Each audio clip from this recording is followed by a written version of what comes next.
Hey Colair fam!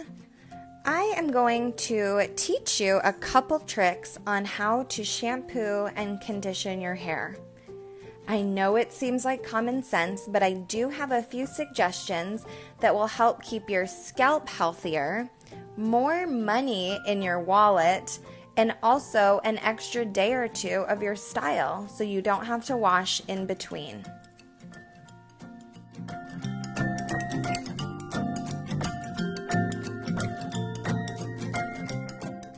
The first thing that I'm going to talk about is your choice in professional hair products. This is super important.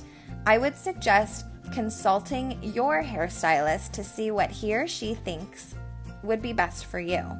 Then purchasing from the salon or your stylist's local beauty supply. That way you know where they're coming from. You would be surprised how many expired products are on the shelves at your local grocery store, guys. Also, the ingredients are safer, they last you longer, they're much more concentrated, and you're going to get the results that you want.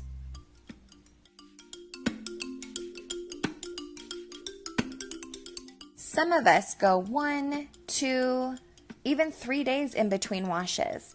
So once you finally get to your hair wash day, you just go in and you start scrubbing the heck out of your scalp. That actually is going to make your hair oilier the next day because you're stripping the oils out of the hair and your scalp is then overproducing them. So what I would suggest doing is being a little bit more gentle on your scalp by tapping on your product, your shampoo, around your nape line, behind your ears, your hairline, and your part line, and then using the pads of your fingers to gently manipulate and lather up the shampoo on your scalp. Treat it a little bit more like your skin than you would like scrubbing dishes.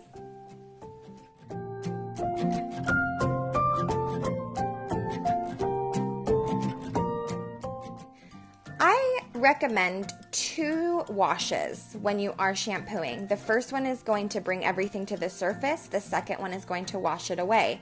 But remember, your professional products are very concentrated, so you need a dime size or less. And sometimes adding more water can help to even release more of a lather and to help bring everything up to the surface to be rinsed away.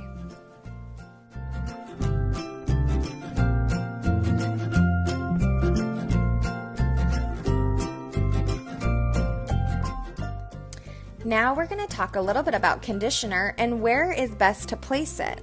Remember, your scalp is going to create its own oils, and so if you want to get an extra day or two, avoid the scalp entirely. Also, if you tend to get oily quickly, just leave the conditioner at your ends. I always think of it as a low ponytail down to my ends. That's where I focus my conditioner. With drier hair, I do like to feather it a little bit higher up. However, I still avoid the scalp area so my hair can produce its own oils.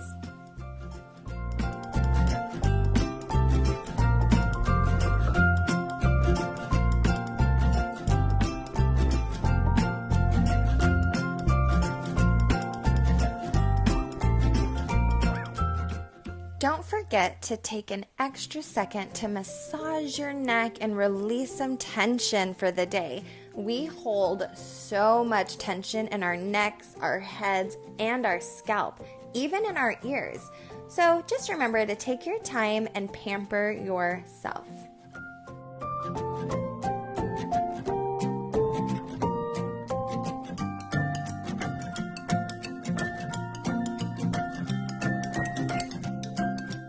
My last and final tip is going to be about water temperature. When you are shampooing and taking your nice hot shower, don't overdo it. That's not going to be good for your hair. It's going to blast open the hair cuticle and your color will rinse right out. What I like to do is cool it off just a tad, and when I condition, I crank that thing cold and do a nice refreshing cold rinse on my hair. It is amazing for your hair. It closes the cuticle and locks in the moisture. It even adds more shine to your hair. It is so good for your skin in the same ways. And also, it is fantastic for your nervous system. Trust me, try it one time, first thing in the morning, a little cool rinse before you get out of the shower, and see how much better you feel throughout the day. I hope you guys enjoyed these tips. Thank you so much for watching, and feel free to call us anytime if you have any questions about products or you want to have your own free consultation with one of the stylists.